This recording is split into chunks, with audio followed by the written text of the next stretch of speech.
दोस्तों आज के वीडियो में मैं आप लोगों के साथ में शेयर करने जा रही हूं कि इस टाइम पर सभी प्रकार के गुलाब के पौधों में एक नई ग्रोथ स्टार्ट हो गई है। तो ऐसे में हमें ग्रोथ को आगे बढ़ाने के लिए और पौधों से अच्छी फ्लावरिंग लेने के लिए इस टाइम पर हमें इन पौधों पर ऐसे कौन कौन से ज़रूरी काम करने हैं, साथ ही साथ ऐसी कौन सी फर्टिलाइज़र्स देनी है जिससे कि आने वाले टाइम में हम अपने गुलाब के पौधों से अच्छी मात्रा में और अधिक फ्लावरिंग ले सकें। क्योंकि दोस्तों गुलाब का पौधा एक ऐसा पौधा है कि इस पर जैसे ही एक नई ग्रोथ स्टार्ट होती है वैसे ही इस पौधे पर कई तरीके की समस्याएं भी आने लगती हैं। कभी अचानक से नई ग्रोथ जो स्टार्ट होती है उसमें फंगस लग जाती है या इसकी रूट में फंगस आ जाती है पौधे की, या फिर कभी पत्तियां एकदम से मुड़ने लगती हैं, पत्तियों में जाला सा आ जाता है और कभी कभी तो पौधा भी खराब हो जाता है नई ग्रोथ के समय में अगर इस पर ध्यान नहीं दिया जाता है। तो आज दो इसके लिए ऑर्गेनिक और केमिकल फर्टिलाइज़र का इस्तेमाल करूंगी। दोस्तों जो भी आपकी इच्छा हो आप अपने पौधे पर उसका इस्तेमाल कर सकते हैं, दोनों से ही रिजल्ट आपको काफ़ी अच्छा देखने को मिलेगा। नमस्कार दोस्तों, आप सभी का अपने चैनल पर एक बार फिर से स्वागत है। तो चलिए दोस्तों वीडियो की शुरुआत करती हूँ। दोस्तों सबसे पहले अगर आपके गुलाब के पौधे ने ग्रोथ स्टार्ट कर दी है तो आप अपने पौधे को उठाकर अब ऐसी जगह पर रख दें जहाँ की इसको पूरी देर की धूप मिलती रहे। क्योंकि जब कोई पौधा नई ग्रोथ को स्टार्ट करता है या फिर उस पर ग्रोथ हो रही होती है तो उसको जल्दी जल्दी खाने की ज़रूरत पड़ती है और वो खाना जो है वो प्रकाश संश्लेषण जो धूप में होती है उसी क्रिया से वो उसको पूरा करता है।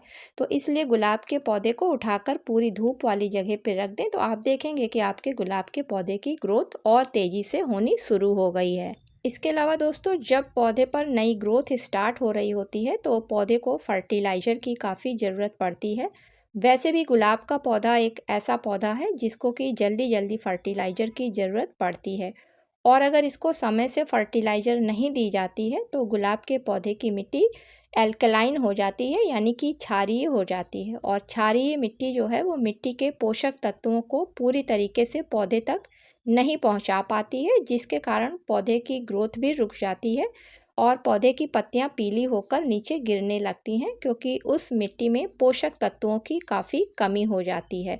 इसलिए जब गुलाब का पौधा ग्रोथ पर होता है तो उस समय पौधे को जल्दी जल्दी खाद दी जाती है। इसके अलावा दोस्तों अगर आपके गुलाब के पौधे पर अच्छे से ग्रोथ नहीं हो रही है तो हो सकता है आप पानी की मात्रा गुलाब को ज़्यादा दे रहे हों, क्योंकि गुलाब के पौधे को जब ग्रोथ का टाइम होता है अगर उस समय काफ़ी अधिक पानी दे दिया जाता है तो इसकी जड़ें कमज़ोर होकर गलने लगती हैं, जिसके कारण वो मिट्टी के सारे पोषक तत्वों को लेकर पौधे तक नहीं पहुंचा पाती हैं, जिस कारण से पौधे पर अच्छी तरीके से ग्रोथ नहीं होती है। इसलिए नई ग्रोथ के साथ में पानी का भी आप काफ़ी ध्यान दें, क्योंकि जब नई ग्रोथ हो रही हो तो उस समय गुलाब के पौधे को ना तो बहुत कम पानी दें और ना बहुत ज़्यादा पानी दें, क्योंकि अगर आप बहुत कम पानी देंगे तो भी इसको पौधे की ग्रोथ पर असर पड़ेगा और पत्तियां पीली होकर नीचे गिरने लगेंगी। तो दोस्तों इन सभी समस्याओं से अपने गुलाब के पौधे को बचाने के लिए और नई ग्रोथ को अच्छी तरीके से स्टार्ट रखने के लिए आज एक ऐसी घरेलू आपको फर्टिलाइज़र्स बताऊंगी जो कि बहुत आसानी से सभी के घरों में और सभी के बगीचों में मिल जाती है। तो चलिए देखते हैं कि ये क्या चीज़ है और इसको किस तरीके से बनाकर अपने पौधे पर इस्तेमाल करना है। तो इस फर्टिलाइज़र को बनाने के लिए यहाँ पर आपको 8 से 10 लहसुन की कलियों को लेना होगा, क्योंकि दोस्तों लहसुन में बहुत अधिक मात्रा में फास्फोरस, जिंक, पोटेशियम, मैग्नीशियम जैसे मिनरल्स पाए जाते हैं। इसके अलावा इसमें एक एलिसिन नामक कंपाउंड भी होता है जिसकी काफ़ी तीखी गंध होती है और इसी गंध की वजह से जब पौधों पर इसका इस्तेमाल किया जाता है तो पौधों में कीड़े और फंगस नहीं लगती है। अब इस फर्टिलाइज़र को तैयार करने के लिए जो दूसरी चीज़ आपको लेनी है वो एलोवेरा की पत्ती लेना है और एलोवेरा भी सभी के बगीचे में मिल ही जाता है बहुत आसानी से। तो दोस्तों एक पत्ती आप मीडियम साइज की ले लें और इस एलोवेरा की पत्ती में विटामिन ए के साथ में सी काफ़ी अधिक मात्रा में पाया जाता है।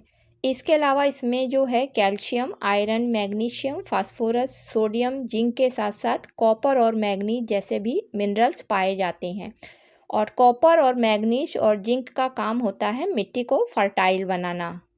अब इन दोनों चीज़ों को मिक्सी जार में डालकर अच्छी तरीके से एक महीन सा पेस्ट तैयार कर लेते हैं और जो पेस्ट बनकर तैयार होगा उसमें 2 लीटर साफ़ पानी डालकर अच्छी तरीके से डाइल्यूट करके एक पतला सॉल्यूशन तैयार कर लेते हैं। और अब ये हमारे पौधों पर फर्टिलाइज़र डालने के लिए तैयार हो गई है। तो दोस्तों ये बनी हुई जो फर्टिलाइज़र है इसको जब हम पौधे की मिट्टी में डालेंगे तो पौधे की मिट्टी में आयरन, कैल्शियम, फास्फोरस की कमी दूर होगी, जिससे कि पौधे की रूट्स काफ़ी मजबूत होंगी और पौधे पर ग्रोथ और तेज़ी से स्टार्ट हो जाएगी। साथ ही इसमें पोटेशियम भी दोनों चीज़ों में काफ़ी अधिक मात्रा में है, जिससे कि गुलाब के साथ साथ अगर इस फर्टिलाइज़र का किसी दूसरे भी पौधे पर किया जाता है जिस पौधे पर फ्लावरिंग नहीं आ रही है और रेगुलर इसका इस्तेमाल किया जाता है तो उस पौधे पर फूल भी आने लगते हैं। इसी फर्टिलाइज़र का आप 15 दिन में अपने गुलाब के पौधों पर अगर स्प्रे करते हैं तो आपके पौधों की पत्तियों में काफ़ी शाइनिंग होगी। साथ में जो उस पर कलियां बन रही हैं तो कलियों पे जो काले रंग के कीड़े से लग जाते हैं वो कीड़े नहीं लगेंगे। तो जब भी आपको इसका इस्तेमाल करना हो तो डायरेक्ट नहीं करना होगा, बल्कि दोस्तों पहले इसको छान लेना होगा। छानने के बाद में फिर इस फर्टिलाइज़र का गुलाब के पौधे पर स्प्रे करना होगा। चलिए बता देती हूँ कि अगर आपके पास इतना वक्त नहीं है कि आप ऑर्गेनिक फर्टिलाइज़र्स बनाकर अपने गुलाब के पौधे को दें, तो दोस्तों गुलाब के पौधे को केमिकल फर्टिलाइज़र में DAP सबसे पसंद है। तो महीने में एक बार आप इसकी मिट्टी में 10 से 12 दाने 10 से 12 इंच के गमले में डालते रहें, तो आप देखेंगे कि आपके पौधे पर काफ़ी अच्छी ग्रोथ के साथ में फ्लावरिंग भी हो रही है। उम्मीद करती हूँ कि आज का वीडियो आप लोगों को पसंद आया होगा। अगर दोस्तों पसंद आया हो तो इसे लाइक और शेयर करें। मिलती हूँ किसी अगले वीडियो में किसी नई जानकारी के साथ में। तब तक के लिए दोस्तों हैप्पी गार्डनिंग।